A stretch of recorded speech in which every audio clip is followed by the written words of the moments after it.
What do you do when God promises you these great things, but you don't see it manifesting yet? Watch this. In Genesis, the 15th chapter, verses 2 to 3, Abraham prayed one of those honest prayers. Here's what he says. Lord God, what can you give me since I'm going on, parentheses, from this world, meaning I'm about to die childless? God has already promised him again that he says, I'm gonna make you great. I'm gonna make sure that you have this promised land. But here you find him talking in his humanity, saying, how you gonna do this? And I'm about to die. Watch this. In other words, my time clock is ticking. How you gonna perform this? And many of us are the same way, because we have put a time on something that he did not put a time on. We've said, you know what, God, now, I heard you say this 2 years ago, but do you recognize it's been 2 years? And here I am still waiting on you, and it's been 2 years? Watch, God ain't never told you when.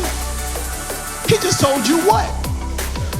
And many of y'all are frustrated because you heard the wins, but you ain't hear the win. I mean, you heard the whats, but you ain't hear the wins. And so now that's bothering you because God didn't put a time factor on it. So Abraham says, man, I'm around here childless. Watch this. Key point is, I have no results. But you are what? Requiring me to what? Have faith and remain hopeful.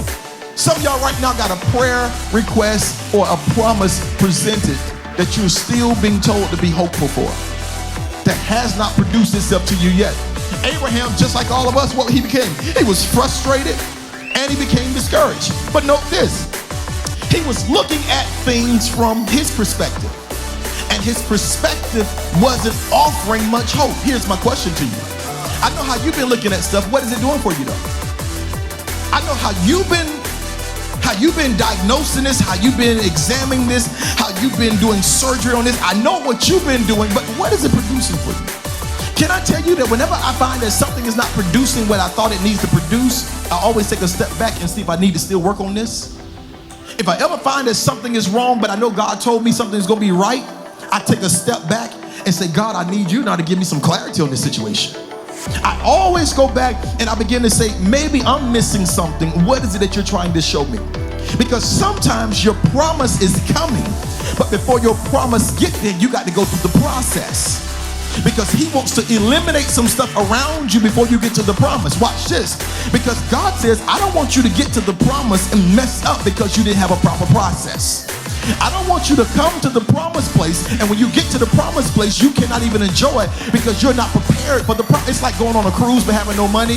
And when you get on a cruise but you broke, when you get on it and all these different type of excursions start coming your way, you can't do nothing. You ain't bought no drink plan. I'm talking about the soda plan. You ain't brought no drink plan and all that kind of stuff. And you sitting there and all you can do is just stay there. You don't even want to get off the boat because you know all them people gonna be right there at the cliff trying to offer you to buy all their little gadgets and stuff that they got. And so now you on this cruise and you're frustrated because you didn't properly plan for the cruise. I'm saying to you that you need to have something so when you get to the place that you're going, you'll be able to enjoy what's about to be presented to you. Watch this. So many of y'all are giving up right now and ready to quit because of the fact that you're mad that God won't let you walk into your next season broke. You're upset with God because he says you don't have enough to be successful on your next. Look at your neighbor and tell your neighbor, say, that's the reason why God holding me up. Tell him, because I don't have enough yet to succeed at my next level. Yeah.